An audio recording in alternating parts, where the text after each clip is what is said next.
ہم نے دیے گردنیں پیش کی، پھر بھی کہتے ہیں ہم سے یہ اہل چمن، یہ چمن ہمارا ہے تمہارا نہیں۔ سمجھتا ہے؟ بہت افسوس ہوتا ہے، بہت افسوس ہوتا ہے۔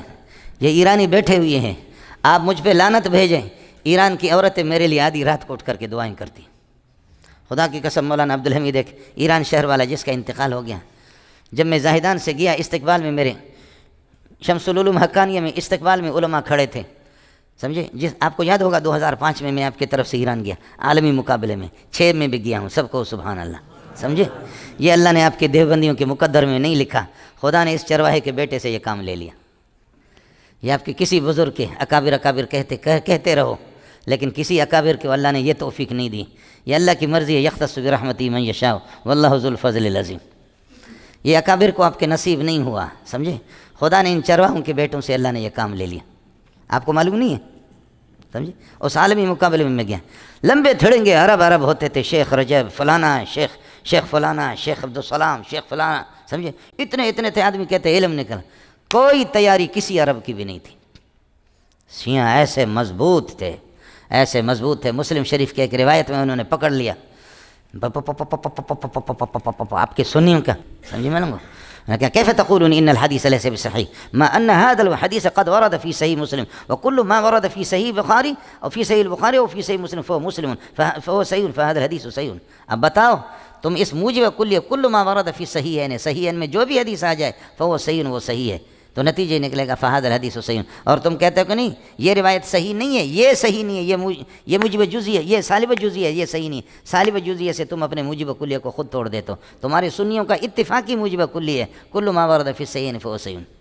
بڑے بڑے ایرانی مولویوں نے بھی ہتھیار ڈال دیا، حقیقت اینست کے ما برحال حقیقت آقای سلیمانی حقیقت اینست کہ ما اعتراف میں کنم، ما تسلیم میں کنم کی حدیث بالکل صحیح است، سمجھے؟ یہ حدیث بالکل صحیح ہے۔ ایک بڈھا ایرانی بلوچ بیٹھا ہوا تھا، اس کا میں نے کس کر میں نے کہا کہ جب یہ صحیح ہے تو ہم کے لیے یہاں آ گئے، سمجھے؟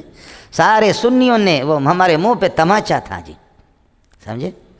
تو میں نے شیوں سے کہا کہ میں نے کہا اب سنی بھی، پوری دنیا کے سنی ہر ملک سے ایک عالم آیا تمہارے ساتھ ہو گئے، اور تم بھی کہتے ہو صحیح ہے، یہ بھی کہتے صحیح ہے، اب تم ایک طرف ہو گئے، میں ایک آدمی ہوں کہتا ہوں کہ صحیح نہیں، اب میرے ذرا سننا، پھر مجھے جواب دینا۔ اس پر جب میں شروع ہو گیا تو ایک ایرانی عالم وہاں اٹھا، سنی تھا، اس نے میرے پیشانی بوسہ لیا، کہنے لگے کہ مولوی صاحب اللہ کہ منی سجے زندگی طرح رسی، میری دعا ہے کہ میری زندگی آپ کو مل جائے، سمجھے؟ میں آپ کو دیتا ہوں، کچھ پہلے پڑھ گئے مولوی صاحب؟ تو اب ہم تو بھائی دیوبندی بھی نہیں ہے، سمجھتے؟ بعض ہمارے ساتھی جوش میں آتے ہیں کہ دیوبندی آیا سمجھ میں؟ یہ جو ہوا یہ سلسلہ، بریلوی بہت تکڑا قسم کا آدمی ہے، اور وہ اللہ آپ کا بھلا کریے کہ شیعہ بہت تکڑا قسم کا آدمی ہے، سمجھے؟ ابتدا میں ان کا نام تھا، اگر آپ کے کھاتے میں ذخیرہ میں ہوتا تو کسی کو آپ بھیجتے۔ مجھے پتہ ہے کہ کتنے مشورے اندر ہوئے، اکابرین نے مشورے بھی کیے کہ کس کو بھیجیں۔ آپ کے خطیبوں کو الحمدللہ، اس لیے کہ 2 آیتیں رٹا لگانا الگ ہے، پورا قرآن الگ ہے، ادھر تو پورے قرآن کی بحث تھی، سمجھے؟ میں یہاں راتوں کو اٹھ کر کے روتا رہا کہ اے اللہ اگر ہم غالب آ گئے تو پھر تو ٹھیک ہے، لیکن مغلوب ہو گئے تو یہ دیوبندی میرے ماں کو گالی دیں گے کہ اس کتے کے بچے کو کس نے بھیجا۔ آیا سمجھ میں؟ لیکن اللہ کی فضل و کرم سے جا کر کے پتہ کرو کہ کبھی بھی آپ ہارے نہیں ہیں، سمجھے معلوم؟ کبھی بھی کوئی سلسلہ نہیں ہو اللہ کے فضل و کرم سے، والفضل ما شہدت بہ الاعداء، دشمن بھی آپ کو بتا دیں گے کہ کس قسم کا، سمجھے؟ دشمن بھی آپ کو لیکن کسی نے بھی یہ نہیں کیا کہ جی آپ کو چلو یہ 1,00,000 روپے انعام، یہ 2,00,000 روپے آپ کو انعام، یہ 50، یہ 10,000 کا ایک آپ کے لیے اللہ آپ کا بھلا کرے کہ آپ ہمارے نمائندہ بن کر کے گئے، نہیں ہوا۔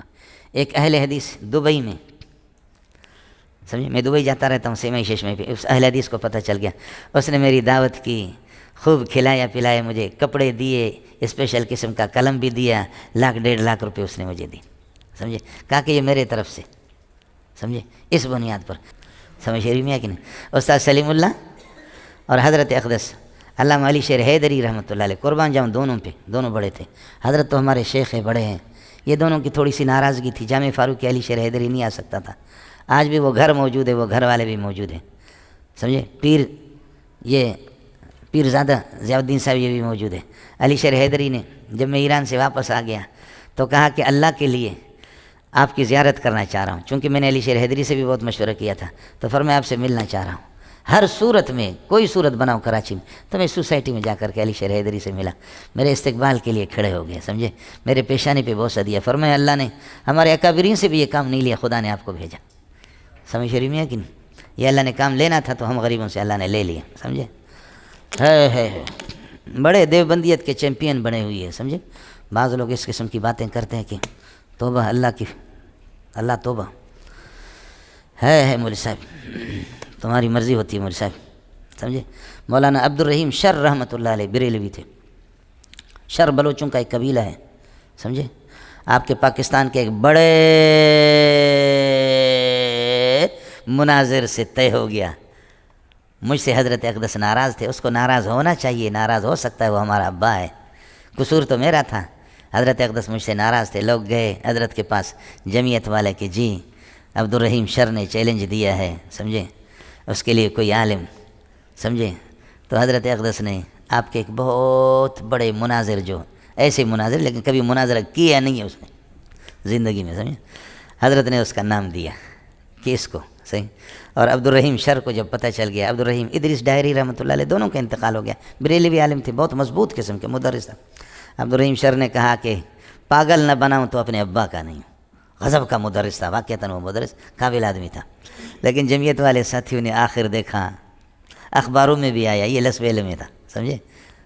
تو آخر جمعیت والوں نے دیکھا کہ یہاں مسئلہ خراب ہے، وہ جو مناظر ہمارے لیے حضرت نے جو تجویز کی ہے، حضرت نے فرمایا کہ میں اس سے ناراض ہوں، مجھ سے کچھ دن ناراض، چونکہ میں فاروقی چھوڑ کر ادھر آیا تھا، سمجھے۔ تو پھر 2 سال مسلسل میں روتا رہا راتوں کو اٹھ کر کے، آخر کار پھر اللہ جزائے خیر دے، حضرت کے عزیزوں کو حضرت نے اپنا بچہ ہمیں سمجھا، 30-35 سال ہے ان کے پاس، پھر میں جا کر کے روتا رہا، پاؤں کا بوسہ میں نے لیا، میں نے کہا قصور میرا ہے، آپ کا کوئی قصور، حقیقت بھی یہی ہے، سمجھے، یہ ہمارے بڑے ہیں، بہت بڑے لوگ ہیں، سمجھے۔ حضرت نے فرمایا میں نہیں کہہ سکتا، وہ 2 سال جب کہ یہاں فترت کا زمانہ تھا میں اس میں نیا آیا تھا، یہ 2013-14 میں ادھر آ گیا، سمجھے، اس بیابان میں، اس جنگل میں آ گیا، یہ 5-6 سال ہو گئے اس مدرسے کو۔ تو حضرت نے فرمایا میں تو ناراض ہوں لیکن خود کرو، لیکن حضرت نے ایک بندہ تجویز کی، تو وہاں بریلوی ایسے خوش تھے، بہت خوش تھے، سمجھے، بڑے خوش تھے، کہتے ہیں انشاءاللہ مزہ اب آئے گا، مزہ۔ آخر ہمارے دیوبندیوں نے دیکھا کہ مسئلہ خراب ہے، سمجھے، تو حضرت اقدس مولانا اللہ بخش ہمارے عزیز ہے، جمعیت کے امیر ہے، ساتھی جانتے ہیں لسبیلے والے، تو حضرت پھر میرے پاس آ گیا کہ مولوی منظور یہ مسئلہ خراب تھی، دو مولوی منظور تو رب کے من، مولوی صاحب اللہ کو مانو، مسئلہ خراب ہوگا، وہ مدرس ہے، سمجھے۔ میں نے کہا چلو پھر ٹھیک ہے، میرے پاس تو پورا سیاست دور حدیث میں اکیلا پڑھاتا تھا، تو پھر میں نے کہا کہ جاؤ کوئی مسئلہ نہیں ہے، تاریخ مجھے بتا دو۔ ایک ساتھی کو میں نے کہا کہ یار تو کتابوں کے تھوڑے سے حوالے میں آپ کو تھوڑا بتاتا ہوں، تو حوالے نکالتا رہا، جس دن مناظرہ کرنا ہوگا اسی دن، اس لیے کہ عبدالرحیم کو 2 مرتبہ میں پہلے بھگا چکا ہوں، اس سے پہلے مجھے پتا تھا، ان کو پتہ نہیں تھا، میں عبدالرحیم کو پہلے 2 مرتبہ بھگا چکا تھا، لیکن الحمدللہ عبدالرحیم نے کہا طبیعت صحیح نہیں ہے، انہوں نے بدل دیا، سمجھے، حکومت سے بھی اجازت لے لی انہوں نے، کیا بدل دی، سمجھے۔ تو کچھ تو چائیں تو پلایا کرو کبھی، سمجھے، اتنا تو کرو، بخیل کے بچے، سمجھ رہی، کبھی چائیں تو پلا دو، مصیبت آ جاتی ہے تو پھر تو